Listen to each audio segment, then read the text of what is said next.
Good morning students. BEd first year अर्थात BEd प्रथम वर्ष।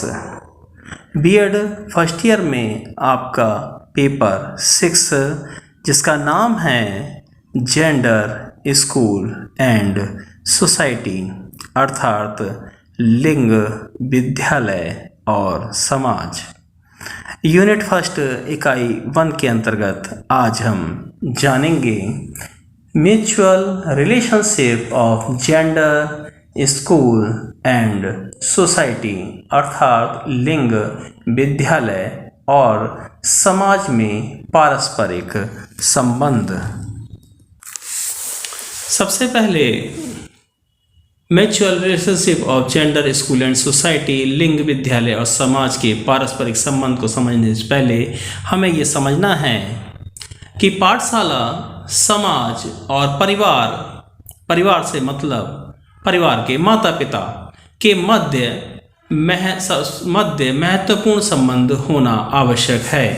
इससे सभी शिक्षाशास्त्री, शिक्षक, विद्यार्थियों के संरक्षक तथा समाज व संस्कृति के नेता भली भांति जानते हैं। ये प्रसंग बहुत विस्तृत है, लेकिन हम संक्षेप में इसके प्रमुख विश्लेषणात्मक पक्षों को, जो मूलतः समाजशास्त्रीय प्रकृति के हैं, इसके बारे में हम जानेंगे। सुप्रसिद्ध विशिष्ट शिक्षा शास्त्री जीन क्लाउड का महत्वपूर्ण कथन है कि पाठशाला और घर के बीच का संबंध बालक की शिक्षा संभावना की कुंजी होती है। The relationship between school and home is the key to the educationality of the child। अर्थात यदि एक पाठशाला और एक विद्यार्थी के घर परिवार के साथ उत्तम संबंध कायम या बनाए जाते हैं तो उससे उस विद्यार्थी की शिक्षा संभावनाओं के बढ़ने और उच्च स्तरीय होने की समस्या हल हो सकती है। इसको हम इस प्रकार से समझेंगे। सबसे पहले भारतीय समाज में स्थिति। हमारे देश में निम्नलिखित स्थितियां देखने को मिलती हैं, जैसे अधिकतर भारतीय माता पिता अपने पुत्र पुत्री का पाठशाला जाने से कतराते हैं। विशेषकर निम्न वर्ग के लोग, जिनकी संख्या भारत में 75 वर्ष है, वे वहां जाने से डरते हैं, झिझकते हैं, क्योंकि वे आशंका रखते हैं कि वहां के शिक्षक शिक्षिकाएं उनकी संतानों की शिक्षा प्रगति के बारे में प्रायः कुछ न कुछ शिकायत अवश्य करेंगे और उनमें से कोई उन पर प्रत्यक्ष या अप्रत्यक्ष रूप से दबाव डालेंगे कि वे अपने संतानों की, अपने विद्यार्थियों की उन शिक्षक या उन शिक्षिका से ट्यूशन पढ़वाएं। प्रायः अधिकांश शिक्षकों के साथ ऐसा ही रवैया हमारे देश में देखने को मिलता है। इस तरह से भी हम समझा सकते हैं कि प्रायः सभी नर्सरी स्कूलों और पब्लिक स्कूलों के विद्यार्थियों को प्रवेश दिलाने में आज बहुत ही कठिनाई का सामना करना पड़ता है। साथ ही एडमिशन कराने में भ्रष्टाचार बहुत फैल गया है। ऐसी सरकारी पाठशालाओं के प्रबंधक, प्रशासक माता पिता का साक्षात्कार लेते हैं और उनकी आर्थिक, सामाजिक और राजनीतिक स्थिति या हैसियत जानने का भरकस प्रयास भी करते हैं और उनके हजारों लाखों रुपए डोनेशन या रिश्वत में खुलेआम मांगते हैं। अतः ऐसे माता पिता और उन पाठशालाओं के मध्य प्रेम और घृणा, लव एंड हेट रिलेशनशिप का संबंध होता है। मजबूरी में सभी माता पिताओं के ऐसे लालची, अनैतिक, शोषक विद्यालयों के मालिकों और प्रबंधकों से शोषित होना पड़ता है। मजबूरी में ही वे पीटीएम, पेरेंट्स टीचर एसोसिएशन की मीटिंग में भाग लेने जाते हैं। साथ ही ये भी हम कह सकते हैं कि पाठशालाओं के शिक्षक शिक्षिकाओं के घर परिवार में कभी कभी ही आते हैं, क्योंकि विशेषकर नगरों और कस्बों में समयाभाव और जल्दी घर लौटने की प्रवृत्ति के फलस्वरूप ऐसा नहीं करते हैं। महात्मा गांधी जी का कहना था कि शिक्षकों को विद्यार्थियों के घरों पर प्रायः जाना चाहिए और बुनियादी पाठशालाओं के शिक्षकों के लिए ऐसा नियमित तौर पर करना बहुत आवश्यक माना जाता था, परंतु अब ये प्रथा प्रायः लुप्त सी हो गई है। अधिकतर निजी तथाकथित पब्लिक स्कूल बार बार विद्यार्थियों को बाध्य करते हैं कि वे अपने घरों से पैसा लाएं। कई बार तो वे बहाने बनाते हैं कि बच्चों को पिकनिक पर ले जाना है, बच्चों को घुमाने ले जाना है, बच्चों को प्रदर्शनी दिखाने ले जाना है, बच्चों को टूर पर ले जाना है। स्कूल की सहायता करने के नाम से वो पैसा मंगाते हैं। प्रायः सभी माता पिता उनके निरंतर मांग से दुखी हो जाते हैं, अतः वे बेमन से या मजबूरी में पैसा भेजते रहते हैं। सभी पब्लिक स्कूलों में ये प्रचलन ही है कि अपने जन्म दिवस पर प्रत्येक विद्यार्थी को पाठशाला में बांटने के लिए टॉफ़ी, मिठाई, पेन, पेंसिल, रबड़ आदि को ले जाना अनिवार्य रस्म निभानी पड़ती है। 5 सितंबर को शिक्षक दिवस न केवल दीपावली पर विद्यार्थियों को येन केन प्राकेण बाध्य किया जाता है कि वे अपने कक्षा अध्यापक या विषय अध्यापक को कोई उपहार साथ लेकर जाएं और माता पिता शिक्षकों को प्रसन्न मूड में रखने हेतु ऐसा करने के लिए बाध्य भी हो जाते हैं। पश्चिमी देशों में ऐसी अवांछनीय प्रवृत्तियां नहीं होती हैं। वहाँ शिक्षकों में पाठशाला जाकर अपनी संतानों की शिक्षा प्रगति को जानने की इच्छा और लगन होती है। उनमें शिक्षक किसी प्रकार का लोभ या भय जनित व्यवहार नहीं करते हैं और उनके प्रयासों का स्वागत भी करते हैं। साथ ही समाज में पाठशाला की भूमिका, समाज में पाठशाला की भूमिका के संबंध में महात्मा गांधी जी का कथन था कि एक बुनियादी पाठशाला को समुदाय में अहिंसात्मक क्रांति लाने हेतु भाले की नोक बनना चाहिए।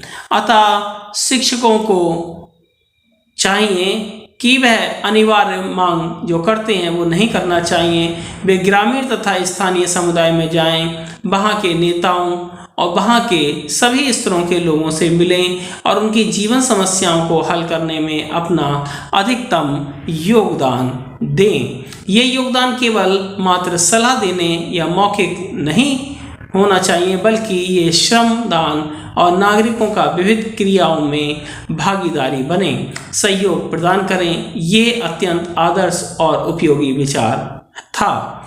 दुर्भाग्यवश अब ये केवल हवा हो गया है।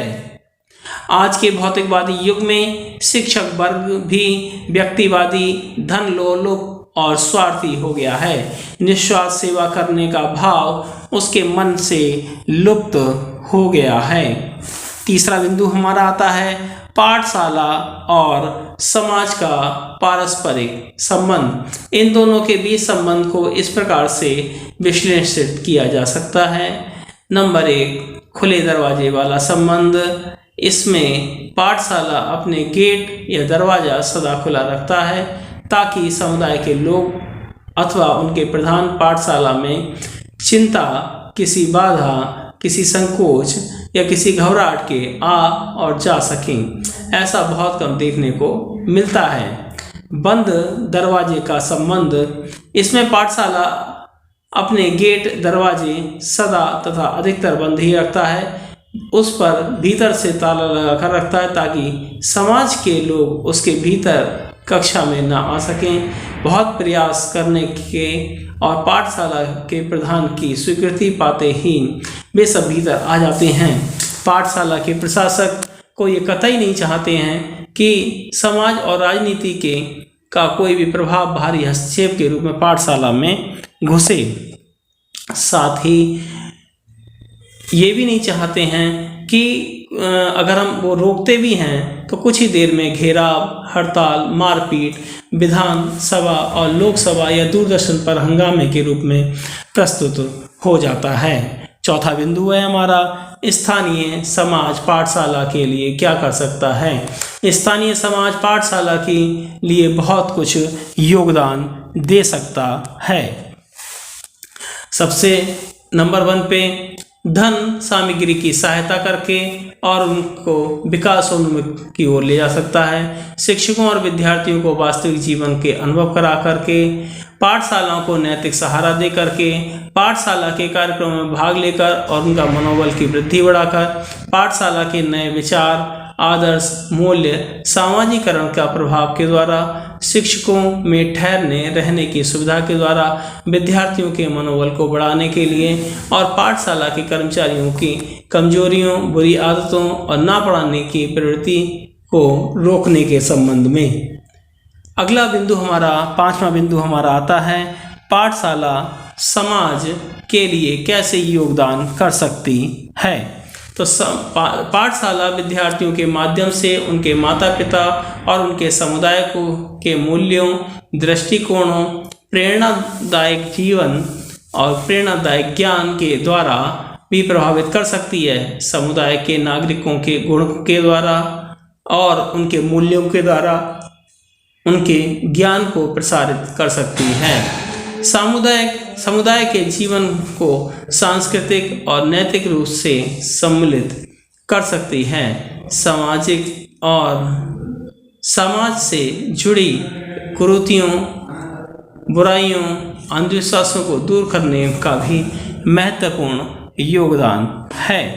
साथ ही साथ माता पिता और समुदाय के नेताओं का योगदान रहता है।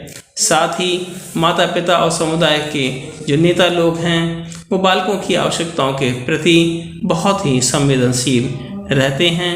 सामाजिक और सांस्कृतिक कुरीतियों के बावजूद भी माता पिता उन बुराइयों, अंधविश्वासों को दूर करने में महत्वपूर्ण सहयोग करते हैं।